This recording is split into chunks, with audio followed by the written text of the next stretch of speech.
दोस्तों, दुनिया की सबसे बड़ी पैसेंजर जहाज, जो कभी न डूबने वाला जहाज, आखिर वह अपनी पहली सफर में ही क्यों डूब गया। जो 17 मंजिल इमारत जितना ऊंचा और 3 फुटबॉल के मैदान जितना लंबा और 3500 से अधिक क्षमता वाला जहाज अपने पहले सफर में ही डूब जाता है। दोस्तों, आज हम बात करने जा रहे हैं अपने समय के दुनिया की सबसे बड़े जहाज आरएमएस टाइटैनिक के बारे में। दोस्तों, बात है 10 अप्रैल 1912 की, आरएमएस टाइटैनिक जहाज की, जो अपने समय में दुनिया की सबसे बड़ी जहाज, जो सुविधा और आधुनिकता के मामले में 5 स्टार होटल को भी पीछे छोड़ दे। और यह अपने पहले सफ़र पर निकलता है, जिसको इंग्लैंड से न्यूयॉर्क की सफ़र पर निकलना था, जिसके अंदर हर एक तरह के लोग बैठे होते हैं, जो अमेरिका में बेहतर ज़िंदगी के तलाश में जा रहे होते हैं। इस जहाज़ का कमांड एडवर्ड स्मिथ के हाथों में था। इस जहाज़ का प्रचार प्रसार पूरी दुनिया में हुआ था।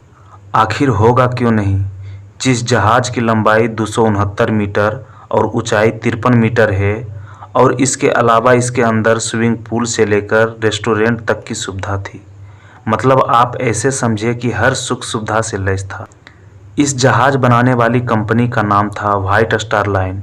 और टाइटैनिक अपने पहले ही सफ़र के 2 दिन के बाद 12 अप्रैल 1912 को ही आइसबर्ग की वार्निंग मिलने लगती है। मतलब जिस अटलांटिक सागर के रूट पर जा रहा था शिप, उसके रूट पर बहुत बड़ा बर्फ़ का पहाड़ होता है, और यह बर्फ़ का पहाड़ टाइटैनिक को डुबाने के लिए तैयार बैठा था।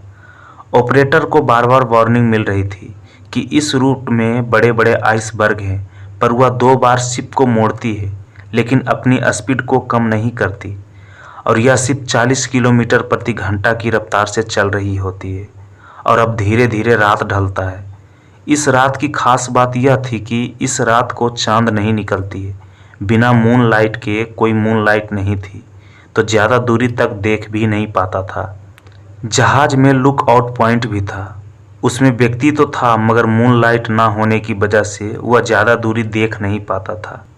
और अब वक्त आता है रात के 1:39। फ्रेडरिक फिलिट नाम के व्यक्ति अचानक देखता है आगे कि बहुत बड़ा बर्फ का पहाड़ है, और वह तुरंत अपने ऑफिसर को कॉल करता है कि जहाज़ मोड़ दो। चिल्ला चिल्ला कर कहता है कि जहाज़ को जल्दी से मोड़ दो। यह बात सुनते ही जहाज़ को बाएं साइड मोड़ देता है, पर अब बहुत लेट हो चुका होता है, और ठीक 1 मिनट बाद 11:40 में आइसबर्ग से टकरा जाता है। और यह आइसबर्ग कोई छोटा मोटा आइसबर्ग नहीं था, यह बर्ग एक फुटबॉल मैदान जितना बड़ा था। और जहाज का अगला हिस्सा टूट जाता है। टूटने के बाद जल्दी से जहाज में पानी भरने लगता है, और तुरंत आनन फानन में रेडियो सिग्नल भेजने लगता है, इस उम्मीद में कि कोई आसपास जहाज होगा तो हम सबको बचा लेगा। पर दुर्भाग्यवश वहां आसपास कोई मौजूद नहीं था। पर रात का वक्त था, बार बार फ्लेयर रॉकेट छोड़ा जा रहा था, इस उम्मीद में कि कोई शक होगा तो हमें बचा लेगा। इसके बीच शिप में लगातार तेजी से पानी भर रहा था। कोई मदद नहीं मिलने के बाद कैप्टन तुरंत निर्णय लेते हैं कि शिप में रखे सेफ्टी बोट को नीचे उतारा जाए। टाइटैनिक के अंदर सभी लोगों में भगदड़ मच गया था कि कौन पहले जाएगा शिप में। भगदड़ मचते देख सभी सीनियर कैप्टन निर्णय लेते हैं कि प्राथमिकता सबसे पहले बच्चे और महिलाओं की दी जाएगी। बोट को नीचे उतारा जाता है, और एक बोट की क्षमता 60 से 65 लोगों को ले जाने की थी। पर यहाँ भी अमीरी और गरीबी को देखकर बैठाया जाता है। जहाँ 60 से 65 लोग जा सकते थे, वहाँ पर मात्र 20 से 30 लोग बैठकर निकल जाते हैं। अमीरी गरीबी तो यहाँ तक हुआ कि अमीर लोग, महिला हो या पुरुष, पूरा परिवार बैठकर निकल जाता था। और शिप पर ज़्यादा भगदड़ ना मचे, इसलिए लो क्लास पैसेंजर का मेन गेट ही लॉक कर दिया गया।